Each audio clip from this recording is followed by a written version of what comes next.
Assalamualaikum warahmatullahi wabarakatuh. Alhamdulillah wahdah wassalatu wassalamu ala man la nabiyya ba'dah wa ba'd. Kita lanjutkan pelajaran akidah kita. Kita masih pada bab yakni tauhidul uluhiyah.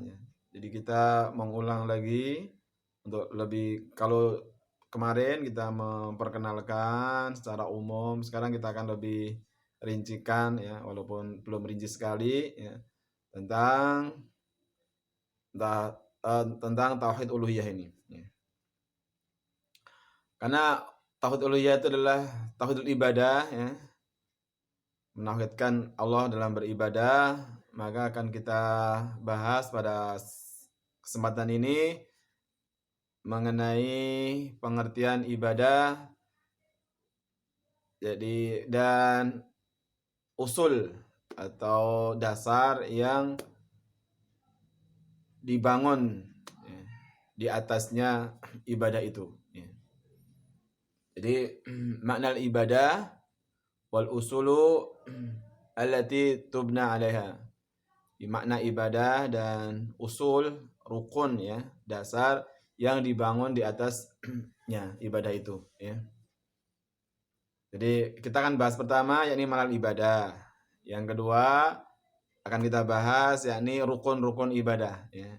Jadi ibadah itu dibangun di atas usul pokok-pokoknya, rukun-rukunnya ya. Sehingga ibadah kita nanti ibadah yang benar, yang diterima di sisi Allah Subhanahu wa taala.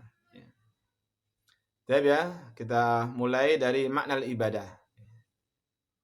Di makna ibadah, al-ibadatu lughatan atau fil lughah menurut bahasa itu adalah al-dhullu wal khudu. Al-dhillu wal khudu. yakni menghinakan diri dan tunduk ya, menundukkan diri. Adil yakni merendahkan diri, menghinakan diri, dan khudu yakni adanya ketundukan kita. Tunduk ya, tunduk. Maka secara syar'i, menurut syar'i ibadah adalah, ini kita sampaikan pengertian ibadah yang disampaikan oleh Ibnu Qayyim al-Jauzi ya. Tentunya para ulama banyak memberikan definisi ibadah, pengertian ibadah yang ungkapannya itu berbeda-beda, cuman sebenarnya maksudnya sama ya. Maka kita sampaikan pada kesempatan ini pengertian ibadah sebagaimana yang disampaikan oleh Ibnu Qayyim al-Jauzi, yakni apa? Al-ibadah yakni ismun jami'un likulli ma yuhibbullaha wa yardah min qaulin aw amalin dhahiran wa batinan ya.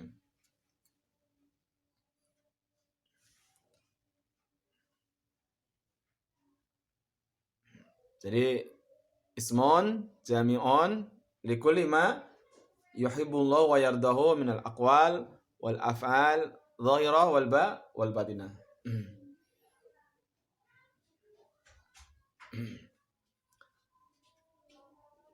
yakni ismun jami'un, satu nama yang meliputi seluruh apa yang dicintai dan diridhai Allah Subhanahu wa taala. Jadi untuk menyebutkan satu nama yang itu dicintai dan diridhai oleh Allah Subhanahu wa taala ya. Minal aqwal, baik itu berupa ucapan-ucapan kita maupun al-af'al, perbuatan-perbuatan, al-zahir wal batin. Wal-zahir wal batin. Baik yang zahir yang nampak ini maupun yang batin yang ada dalam diri atau dalam hati kita. Itu namanya ibadah. Sehingga ini cakupan ibadah yang luas, sangat luas sekali ya. Karena meliputi seluruh apapun itu ya. Kalau itu dicintai dan diridhai Allah Subhanahu wa taala, baik itu perkataan maupun perbuatan, baik perkataan hati, perbuatan hati ya. Ataupun perkataan lisan ataupun perbuatan anggota tubuh kita, itu adalah ibadah kalau hal itu diridhai dan dicintai oleh Allah Subhanahu wa taala. Itu ibadah. Jadi ini ibadah secara umum yang mencakup keseluruhan, ya, luas sekali. Itu adalah ibadah. Jadi kita mengucapkan sesuatu kalau itu diridhoi dan dicintai oleh Allah Subhanahu wa taala, maka itu adalah ibadah. Kalau mata kita, ya, berkedip, ya, dalam rangka untuk mencari ridho ataupun cintai oleh Allah Subhanahu wa taala, itu juga ibadah, ya. Gerakan dari leher kita ke samping, ke samping kanan, samping kiri, kalau itu dalam rangka mencari atau dalam rangka diridhoi oleh Allah dan dicintai oleh Allah Subhanahu wa taala, maka adalah ibadah. Tangan kita, ya, entah menyentuh, entah memukul, ya, dan sebagainya dari perbuatan-perbuatan tangan, entah mengambil, entah meletakkan, ya, dan yang lainnya, kalau itu perbuatan itu dicintai dari Allah Subhanahu wa taala, maka itu adalah ibadah. Sehingga nanti yang menjadi kita fahamkan dalam diri kita, yakni apa saja yang dicintai oleh Allah. Hal itu dicintai oleh Allah atau tidak, hal itu diridhoi oleh Allah atau tidak. Karena perkara yang dicintai dan diridhoi Allah itu bukan menurut kita, tapi menurut Allah Subhanahu wa taala, ya. Kita tidak mengatakan, oh ini diridhoi oleh Allah karena demikian. Tidak. Tapi apa? Ini diridhoi Allah karena Allah telah menjelaskannya dalam Al-Qur'an maupun Rasulullah telah menjelaskannya dalam hadis. Itu berarti diridhoi oleh Allah ataupun dicintai oleh Allah Subhanahu wa taala, bukan menurut kita, ya. Jadi sekali lagi, nanti memang yang kita harus tahu, harus kita pastikan perkara itu yang akan kita katakan atau kita lakukan biar itu bernilai ibadah, itu dicintai oleh Allah, diridhoi oleh Allah apa tidak, atau bahkan malah sebaliknya, kan gitu, ya. Setelah itu malah dibenci, ternyata itu malah dimurkai oleh Allah, maka itu jelas bukan ibadah. Nah, ini nanti sekali lagi, kalau kita sudah tahu tentang ta'rif ini, pengertian ini, bahwa ibadah itu meliputi perkara yang sangat luas sekali, maka nanti kita harus mengetahui perkara itu, atau mana perkara yang dicintai oleh Allah, mana perkara yang diridhoi oleh Allah Subhanahu wa taala, atau mana perkara yang dibenci oleh Allah Subhanahu wa taala sehingga kita meninggalkannya. Jadi, ya, itu adalah pengertian ibadah. Kemudian berikutnya, al-asas tubna alaihal allati tubna alaihal ibadah. Sekarang dasar yang ibadah itu dibangun di atasnya. Nah, di sana ada 3 rukun, ya. Arkanul ibadah ada 3 rukun, yang dari 3 rukun itu dibangunlah ibadah itu, ya.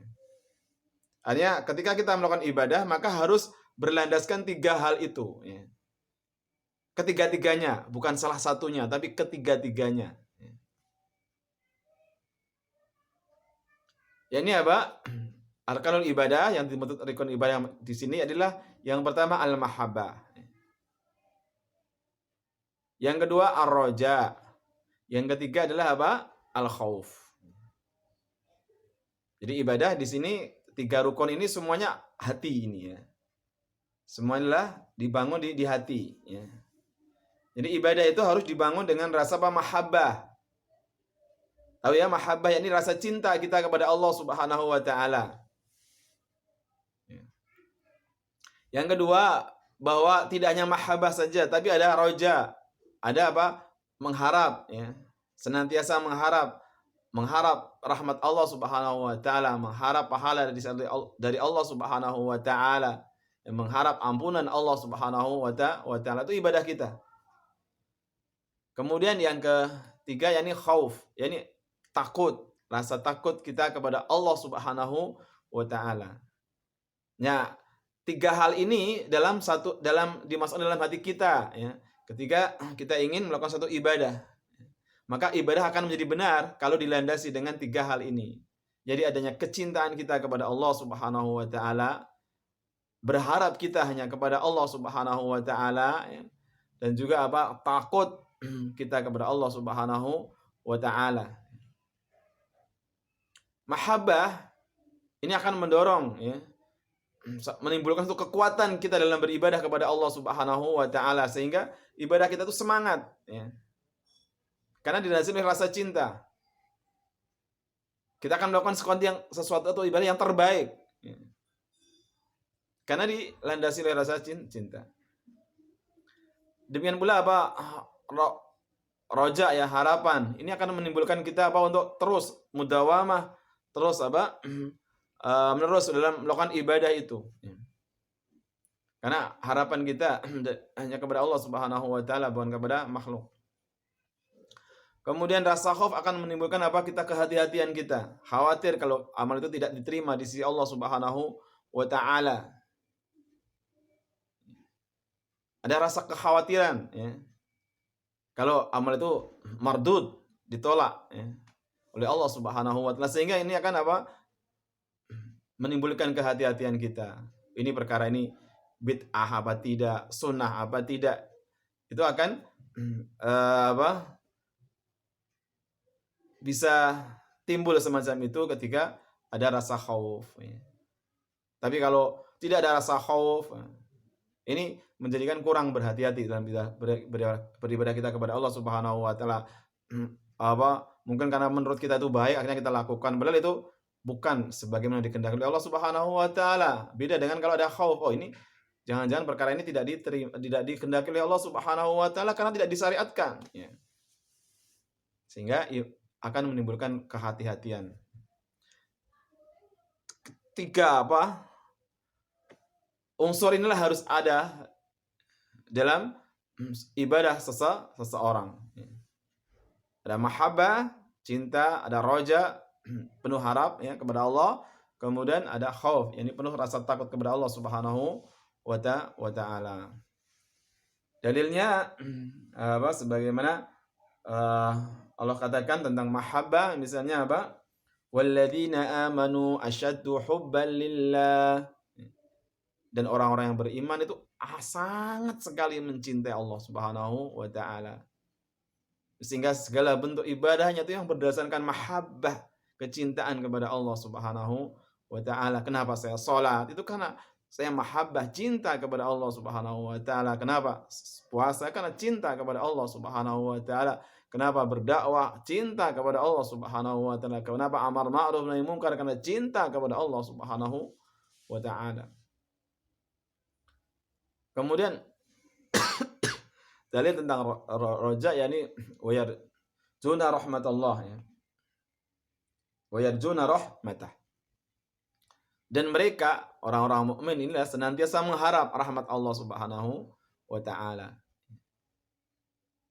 Mengharap untuk diberi pahala oleh Allah Subhanahu wa taala, mengharap untuk diberi hidayah oleh Allah Subhanahu wa taala, sehingga ibadahnya itu menimbulkan apa? Ketambahan iman, tambahan hidayah ya. Sehingga terus berada dalam sirat, dalam rel al-mustaqim yang lurus ya.